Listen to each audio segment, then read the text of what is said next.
सियासत के दांवपेच और विवादों के बॉन्डर अक्सर बड़े बड़ों के पैर उखाड़ देते हैं, लेकिन कुछ किरदार ऐसे होते हैं जो तूफान में भी दिया जलाने का हुनर जानते हैं। उसी में से एक साक्षी महाराज भी थे, जिनके इर्द गिर्द विवादों की घेराबंदी तो बहुत हुई, लेकिन उन्नाव की धरती पर उनके रसूख का किला आज भी अभेद है। यहां वो सिर्फ एक सांसद नहीं, जनता की उम्मीदों के रक्षक माने जाते हैं। ये जनसैलाब गवाह है उस भरोसे का जो दशकों की तपस्या से कमाया गया।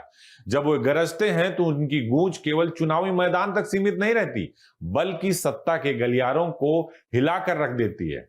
लोग उन्हें मठाधीश यूं ही नहीं कहते। ये कुर्सी उन्होंने विरासत में नहीं पाई, बल्कि अपनी शर्तों पर, अपने संघर्षों से हासिल की। धार्मिक प्रचार की मर्यादा से लेकर दिल्ली की सबसे बड़ी पंचायत तक साक्षी महाराज का सफर संघर्ष और सफलता की एक ऐसी जीवंत किताब है, कहानी है, जिसके हर पन्ने एक नई कहानी लिखते हैं। कभी कट्टर तेवर, कभी सेवा का संकल्प। उनके व्यक्तित्व के दो किनारे ही उन्हें उत्तर प्रदेश की राजनीति का सबसे दिलचस्प चेहरा और अध्याय बनाते हैं।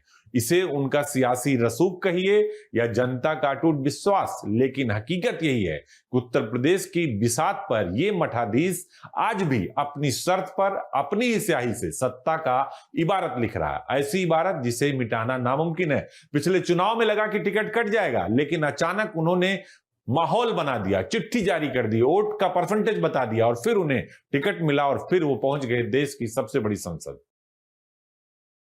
उत्तर प्रदेश की राजनीति, जहां हर मोड़ पर एक नया किरदार जन्म लेता है और हर चुनाव में एक नई कहानी लिखता है, लेकिन इस समंदर में एक ऐसा चट्टान भी है जिससे टकराकर विवादों की लहरें खुद ब खुद दम तोड़ देती हैं। नाम है स्वामी सच्चिदानंद हरि साक्षी महाराज। लोग इन्हें विवादों का केंद्र कहते हैं, विरोधी इन्हें कट्टरपंथी करार देते हैं, लेकिन उन्नाव की सौंधी मिट्टी में इनकी जड़ें किसी बरगद की तरह गहरी हैं। यहाँ भगवा सिर्फ एक रंग नहीं, सत्ता का वो रसूख है जिसकी धमक लखनऊ से लेकर दिल्ली तक सुनाई देती है। अक्सर हेडलाइंस की चकाचौंध में वो शिक्षक और लेखक ओझल हो जाता है जिसने शब्दों की धार से समाज को बदलने का बीड़ा उठाया था। एक प्रखर वक्ता जिसने मंचों से सिर्फ भाषण नहीं दिए, बल्कि दर्जनों शिक्षण संस्थानों की नींव रखकर हजारों भविष्य संवारे। एक सजग पत्रकार और प्रकाशक जिसकी कलम ने कभी व्यवस्था के सामने झुकना नहीं सीखा।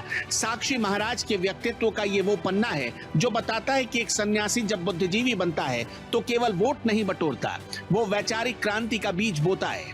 लेकिन सवाल ये कि आखिर क्या है वो करिश्मा जो उन्हें हर बार अजय बना देता है? जवाब है जनता का वो रक्षक वाला भाव। तमाम विवादों के बीच हकीकत यह है कि उन्नाव की जनता के लिए वो सिर्फ एक सांसद नहीं, बल्कि एक रक्षक है। उनकी एक आवाज पर उमड़ने वाला ये जनसैलाब इस बात की गवाही देता है कि मठाधीश की कुर्सी पर उनका कब्जा कोई इत्तेफाक नहीं, बल्कि उनकी राजनीतिक तपस्या का फल है। विरोधियों के किलों को ढहाने में माहिर साक्षी महाराज जानते हैं कि कब चुप रहना है और कब अपनी दहाड़ से दिल्ली के तख्त को हिला देना है। धार्मिक प्रचारक की मर्यादा से लेकर दिल्ली की सबसे बड़ी पंचायत तक साक्षी महाराज का सफर संघर्ष और सफलता की एक ऐसी महागाथा है जिसके हर अध्याय में एक नया मोड़ है।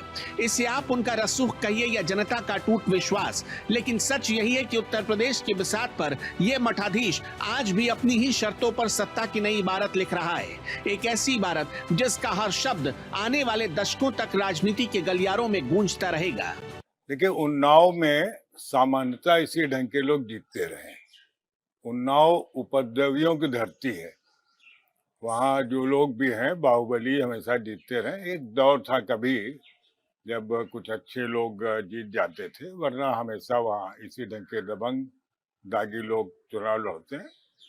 और मैं समझता हूँ कि साक्षी महाराज आज की राजनीति के लिए उपयुक्त नेता है। हम तो समझते हैं उनको टिकट मिलेगा तो जीत जाएंगे, उनको कौन सी दिक्कत है।